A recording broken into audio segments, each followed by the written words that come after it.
masarap sipsipin katulad nito.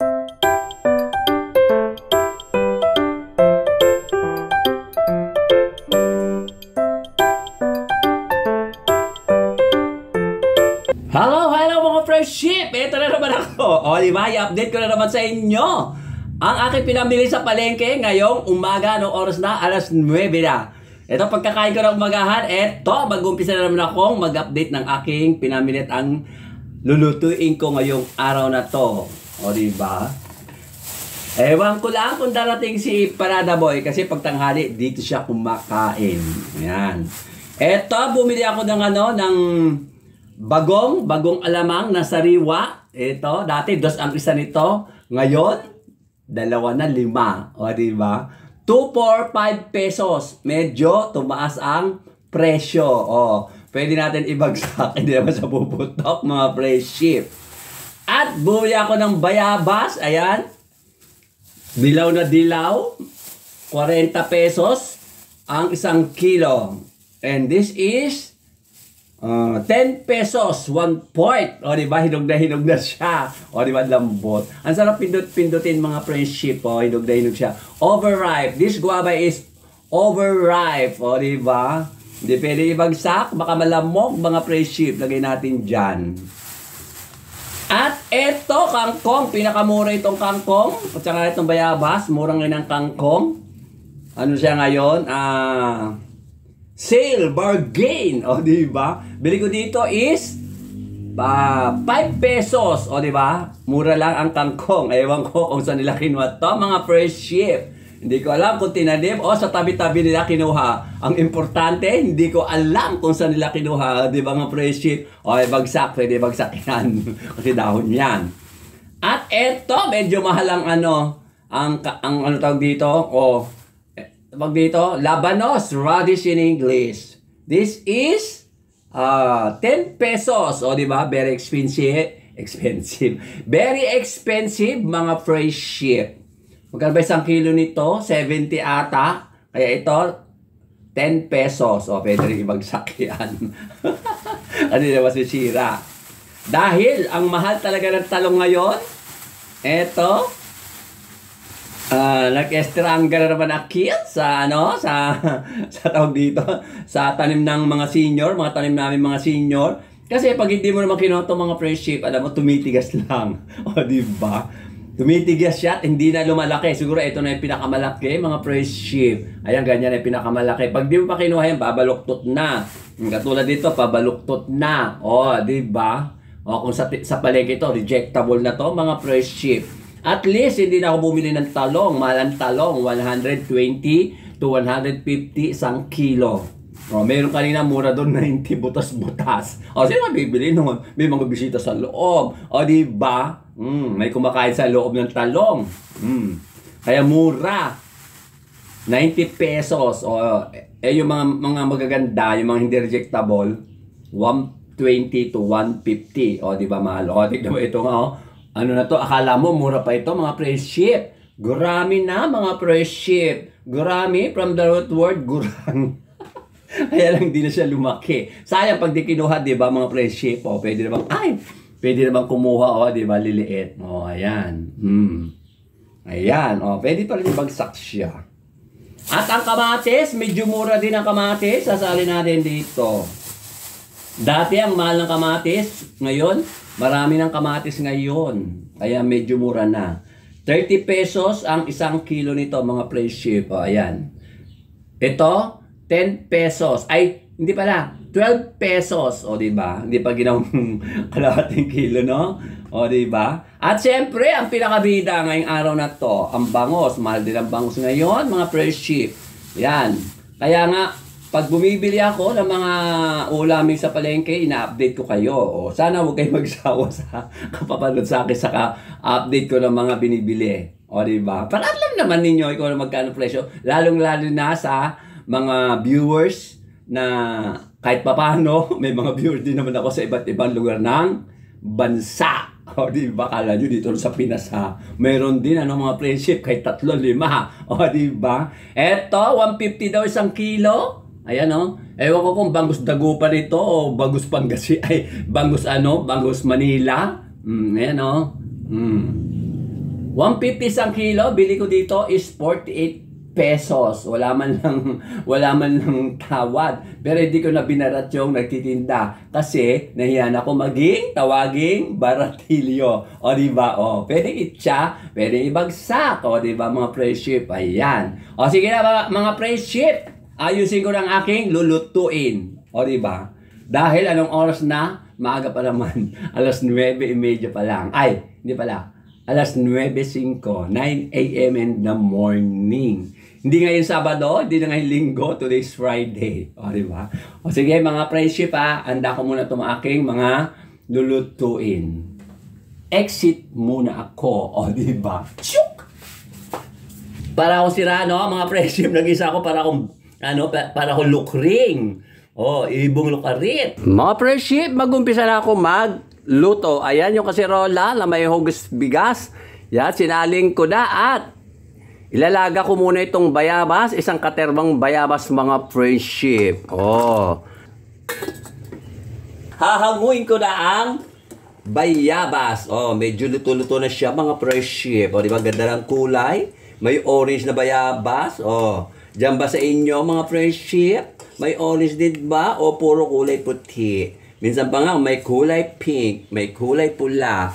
O diba mga friendship? Ang ganda ng kulay. Sandali lang mga friendship at mainit. Tatanggalin ko yung kanyang mga buto-buto. Mamaya na lang ulit mga friendship. Mga friendship! Ito na yung buto-buto ng bayabas, guava seeds, at ilalagay ko na dito sa kasirola. O, diba mga friendship? Ilagay ko na. Joke lang. Hindi. Ang gagawin ko mga friendship, ganito. Sasabawan ko siya. Didikdikin ko siya ng ganyan. Kakunin ko lang yung katas ng buto. At hindi ko ilalagay ang buto. Dahil pag kinain na, andyan yung buto. Tatama sa ipin at masakit. O, diba? At saka kunin ang sala, pang sala. O, eto mga friendship. Ganyan. Ay! Ako, mukha malit yung pansala ko. Ano kaya? Sandali lang mga friendship yung medyo malaki ng pansala. Ito, gagawin ko pansala. O, diba? At dagdagan ko ng konting sabaw. Sabaw din ng tawag dito. Walang katapos ang hugas ng bigas. Ayan. O, pakulo ng konti. At saka ilalagay nyo dyan. O, diba? Mas mabilis pa kaysa doon sa kaninang mali na pansala. O. Ganito lang. O, diba mga friendship? Para makuha yung lasa ng guava seeds. This is a guava seeds. Diba? Parang babanlawan mo ng ganyan mga friendship. Para pag kinain, pag inulam, dire-diretso na sa bibig. Wala nang buto. Ayan. Teka nga. Ganito nga gawin ko pala. Dito ko nga palalagyan ng sabaw. Ganyan nga. Diba mga friendship? Para makuha ang katas. Ano ba yan? O diba? Ganda ng kulay mga friendship. O diba? Wala siyang buto. At ilalagay na natin tong laman. Kahit buo-buo siya, pwede naman kainin Ayan. Lagyan na natin. Ito yung bagong. Dito rin ako natuto sa ganyan dito. Yung mga ganyan-ganyan. At ito, lagyan natin ng sibuyas. Diba? Takpan. Mga friendship. Ayan, ang ganda ng kulo. Lalagay ko na ang tangkay ng kangkong. Ayan. Labanos. Magalawang camera. Hawak-hawak ko kasi. O diba? At saka itong tangkay ni taling, baby taling, o diba? At saka takpan. Lalagay na natin ang eggplant. We put the small eggplant, o diba? Yan. Pampalasa. Ay. Mga friendship, ayan, nilagay ko ng bangos. 3 hiwa, yung pang-apat, iniwang ko. Yung buntot. Dahil iuulam ko pa bukas. O, di ba? Tipid ko mga pre-ship. Ito, o. O, di ba? Piprito ko bukas ay mamaya para bukas. Ako lang naman mag-isa, mga pre-ship. Yan, 3 hiwa. Paano ko ulamin yan? Mamaya at saka mamayang hapon. Mga pre-ship, malapit na siyang maluto. Bago ang lahat, shoutout nga pala uli kay Ma'am Juby at saka kay Sir Glenn at saka sa mga anak niyang 3. At siyempre sa mga sa kapatid ni Ma'am Juby na 2 at saka yung mami niya. Tsaka yung tita niya at apo niya. O, siyempre kasama rin si Ma'am Ed at saka Sir Ruben at saka sa mga anak nila. Shoutout sa inyo. O, diba mga friendship? At pahabol shoutout para sa mga muna doon sa sa ibang bansa mga vlogger na laging nanonood sa akin at alam nyo na kung sino-sino kayo. Ganun din ang mga vlogger dito sa Pinas na laging nanonood sa amin nila Tambot Empanada. Alam nyo na kung sino-sino rin kayo. Maraming salamat sa inyo. And to all foreigners, vloggers from other countries, thank you so much for watching. Thank you very much. Even though we don't understand our language. O, diba? At siyempre, kay Jess, na aking kaibigan, na laging nanonood din, na matyagang nanonood. Siya lang ang kaibigan kong nanonood. O, at wala nang iba. Takpan. Diba? Ang ganda ng itsura. Luto na siya, mga friendship. Sasandok na ako, mga friendship. At kakain na ako. Kukunin ko tong head of the family. O, diba? Siya yung head of the family, mga friendship. At ito, yung ibang gulay. Simpleng ulam. Bigyan natin ng taling. Ayan. Walang sili. Mahal kasi ang sili, mga friendship. Ayan. Ang dami naman ito. Ang daming ay, ang init. O sige na, ito na yung aking niluto, mga friendship. Mga friendship, ito na ang aking finished food. Sinigang na bangos sa bayabas. Ayan o. O diba? May kangkong, may talong na maliliit, tsaka labanos, tsaka tangkay ng tawag dito, tangkay ng talong. O diba? O diba? Umuusok-usok pa siya. O sige na. Kakain na ako, mga friendship. Mga friendship, ito kakain na ako. Ako na mag-isa. Hindi na makapunta rito si Tambo. Si Empanada Boy dahil may pasok daw siya sa TESDA. O, diba, sipag niya. Pagkatapos siya sa ALS, pupunta rin siya sa TESDA, sa Arahit, Pampanga. Ang sipag naman ng batang yun. O, diba, mga friendship? Ang sipag niya. Palibasa kasi, nag-iisang anak. The only child. Ito yung ulam mo, mga friendship, mo. Isang tambak na gulay. Paano kaya kakainin ito? Hindi kakain dito si Empanada Boy. Pero okay lang. Napupunta ako sa gulay. Kain tayo, mga friendship. At unang tikim, itong labanos. Labanos mustasa, na wala naman siyang mustasa. O. O, diba? Masarap siya. Siyempre, luto ko.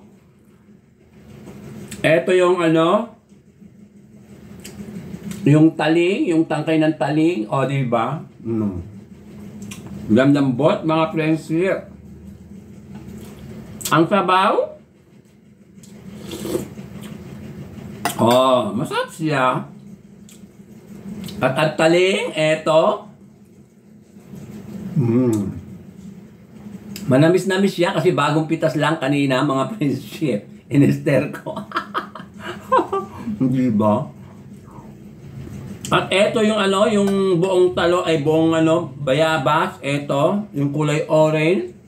Pinakain ko to talaga, mga friendship. Ayan o.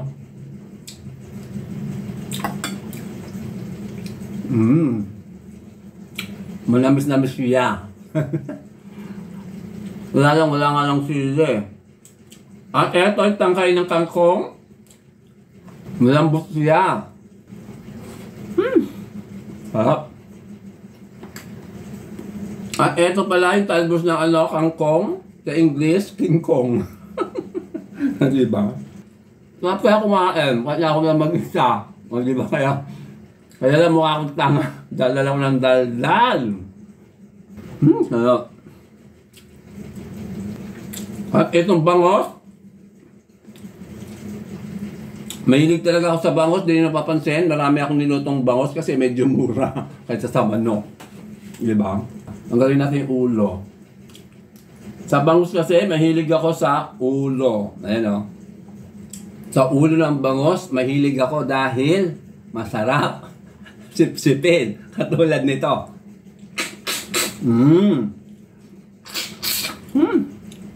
Bangit kong sip-sip. Walang tono. Isa pang sip-sip. Yung utak. Gusto ko yung utak ng bangus. Masarap. Di ba? In fairness, mga prinsip, malasa siya. Alam mo naman ang ulo. Lahat ng ulo, ng isda, malasa. Pinakita ko lang paano kainin to kasi sabi ng mga kaibigan, mga kulay ng mga bakla, baka mamaya, hindi daw ako yung nagluluto. Baka nagsasalita lang ako. Mga joke lang ako ang nagluto. Diba? Diba mga bakla, masarap ang ulo? Ayan o. Kayo, no? Sige na, babay na mga prinsip.